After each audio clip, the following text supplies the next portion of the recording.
అరుణాచల క్షేత్రానికి మాత్రమే చెందినటువంటి గొప్పతనం ఒకటి ఉంది. ఒకానొకప్పుడు పరమశివుడు కైలాస పర్వతం మీద కూర్చుని ఉన్నాడు.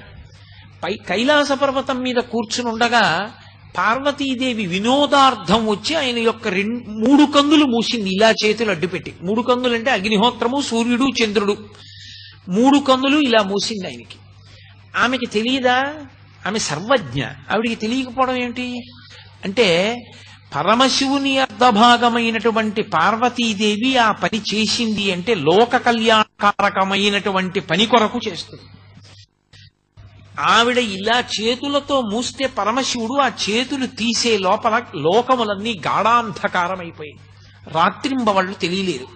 రాత్రింబవళ్ళు తెలియకపోతే తిథులు తెలియలేదు. తిథులు తెలియకపోతే యజ్ఞయాగాది క్రతువులు, సంధ్యావందనాలు అన్నీ ఆగిపోయాయి. ధర్మము లుప్తమైపోయాయి.